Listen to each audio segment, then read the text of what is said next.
David Soldani, or Dr. David Soldani. Welcome to Huawei's Let's Talk podcast.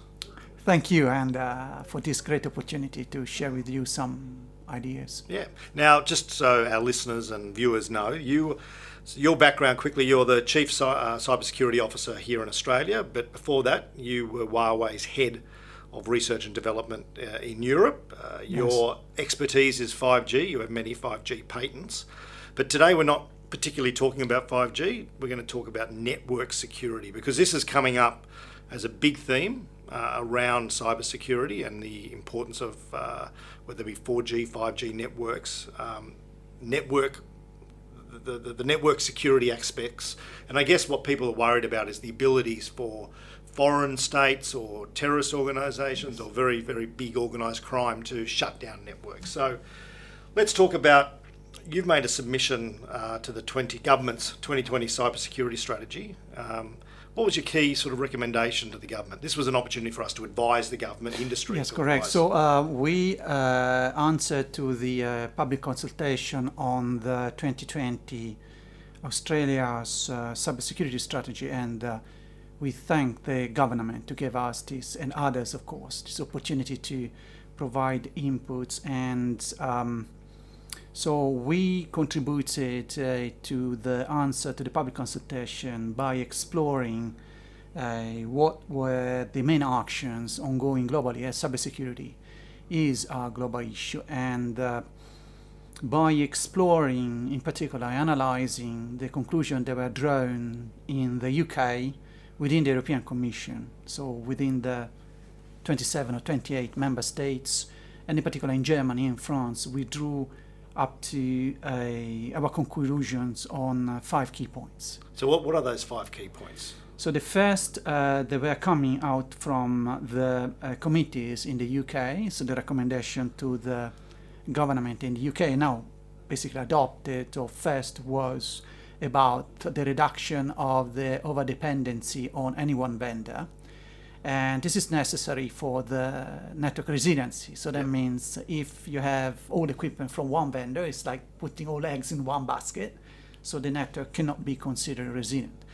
So that's the first thing. The second and was... sorry, just stop you on that point, because that was a big point that they were making. In fact, they were even critical that there was only 3 major vendors for 5G. Right. You know, part of their policy is to encourage far more vendors into that space. So the mindset is changing, because you go back 5, maybe 10 years ago, there was sort of a belief that one vendor was the safest option for network security, because you didn't have the problems of 2 companies trying to negotiate each other through a network. That mindset's changed? Yes, it's completely changed in a way that the main issue to be addressed and resolved is network resiliency. So the resiliency means that the network has to be able to detect and respond immediately to any kind of attack, threat.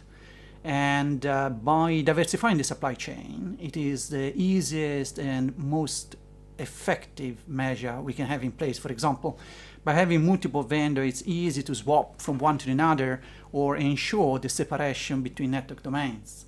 Like, for example, placing Huawei in the RAN will make sure that RAN is completely separated from core network, because there is no way that our base station can penetrate into a core network or another vendor. That allows us to separate the network domain and therefore having full control.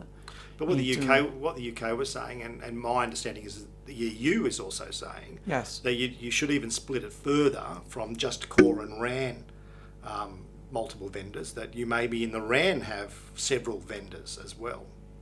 Yeah, now there is a trend of a few initiatives. One of those is Open RAN, is where to look into the radio access network architecture and explore all possible interfaces that could be open.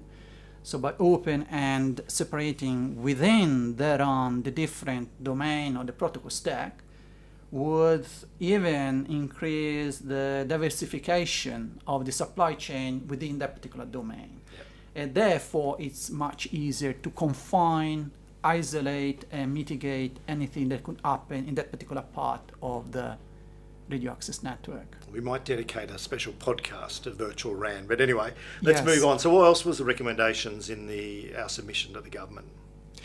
So the submission and our submission in short, we gave 5 key points. So first, as I mentioned earlier, is the reduction of the overdependency on any one vendor. So we need to diversify the supply chain to ensure network resiliency. The second was about competition. So we need to ensure and we need to have the same level playing field so that we are getting massive investments and attract especially mitigation measure on cybersecurity. With the lack of competition means prioritization of commercial interests. So that means vendors and the carriers will not invest.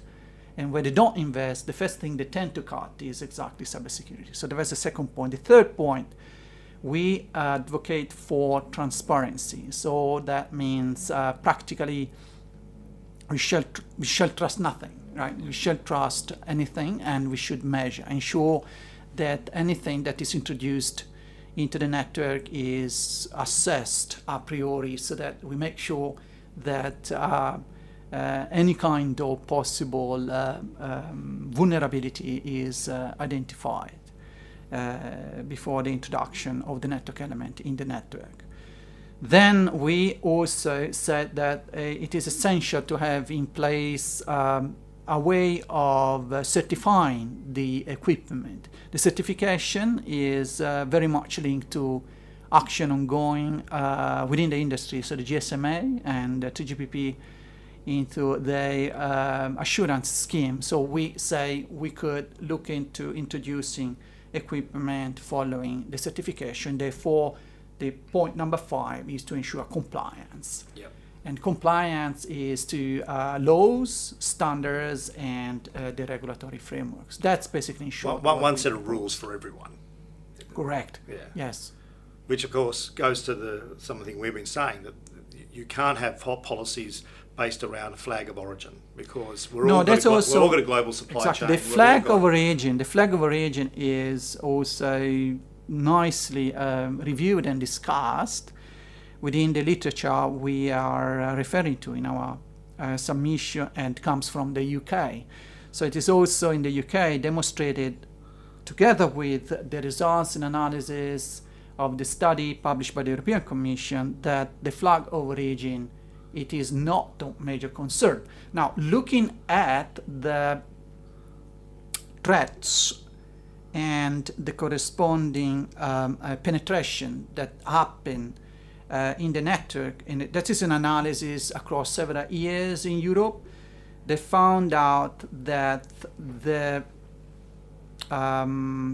main problem due to external interference, they were from country to equipment not made within the same country. Yes, that's an evidence that was also reported, not only in the UK, but also by the European Commission. So those agents that are wanting to shut down networks are not doing it through the hardware or software, but through external forces.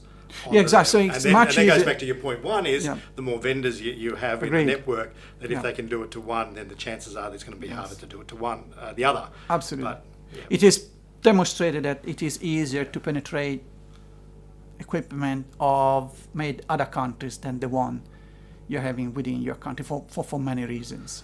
Well, excellent, David. Well, so the link to the submission is on the below this podcast, so people can go to it, come to our website, the Let's Talk website, and our Let's Talk LinkedIn page. But David, this is going to be the first of many that you're going to be on these sort of podcasts. But thank you very much for joining us. Thank you so much for inviting me.